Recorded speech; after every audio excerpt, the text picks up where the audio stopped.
Well, first thing is understanding you've had a dislocation. Okay, people who thought they were going to go into the office without questioning it for the next 20 years are now suddenly sitting there and thinking, how does this work? How are we going to do this? What should we do? And that is a period of great change. And the important thing about a period of great change is you have to react to it. You have to grab the opportunity. It's one of those moments, when you see these things in the stock market and people analyse what's gone on and they say, well, there was actually 4 days last year that made all the returns. We're doing that at a historical level here.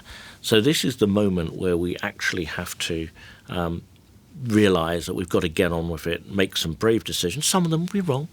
That's okay. More important in this kind of a situation to make some decisions and do things. That's not just going to affect tech, though, because if we have the right decisions, it affects all the other businesses which are going to be using technology to do things differently.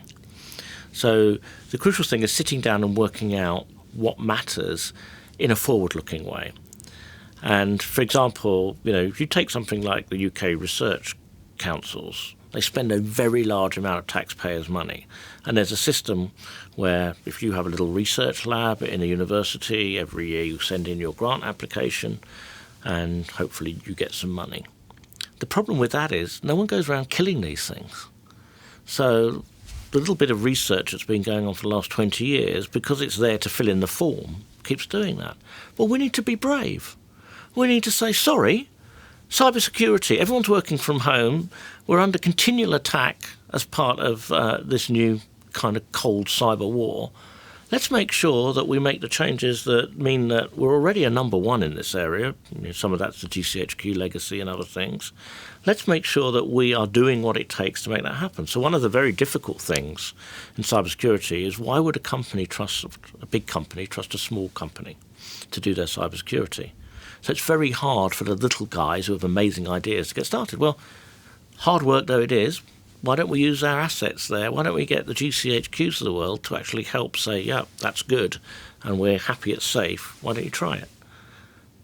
Not happening anywhere else in the world, but that would be a real advantage to cybersecurity in the UK. That's a very specific example, but it's one that we are realising that a crossover between a government asset, which is second to none in the world, and its ability to have economic impact. And of course, the stronger the UK cybersecurity sector is, not only do we get a great business out of it, but we can also protect our other businesses. So it's a time for going round from first principles and thinking about what matters. And you have to rank things. Some things are about here and now. Cybersecurity, here and now, every day we're under attack, right? Other things are about a bet. Quantum computing. I have no idea if that will ever work, but my God, if it does. So we need to make sure we've got some chips on that table. We need to make sure we've got the things going on there.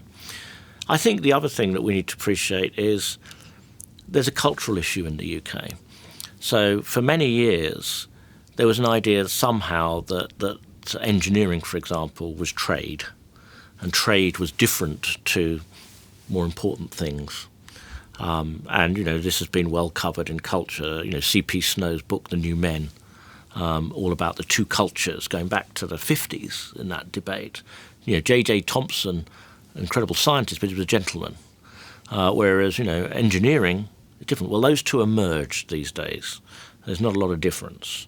And so what we need to do is be prepared to understand that we are very happy to do blue skies research, but there's nothing wrong with when that's finished saying to people, okay, that's an amazing piece of science. What's it going to be useful for?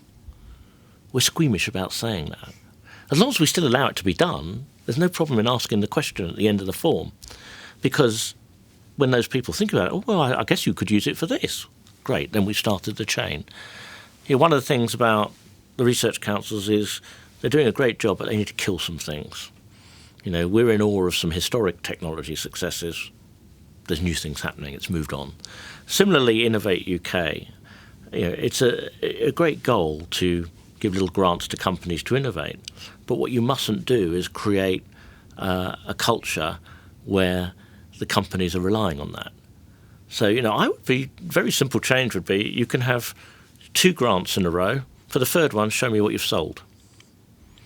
And the initial reaction in the UK would be slight horror. But actually, what it means is that we don't get this gentleman's science thing going on in the UK anymore. We get someone that sits there and thinks, well, I'd better make a product because I'm going to get two grants and then I've got to show that I've done something with it. Whereas at the moment, you have companies that are a bit like zombies that carry on just taking grants. Well, I'm sorry, but there's very few fields where within a couple of years you shouldn't be able to get some kind of product out the door. So we need to be a little bit more sophisticated and a little less timid about saying if the taxpayer is funding scientific research in the country, the taxpayer is entitled to say, what do I get back for it?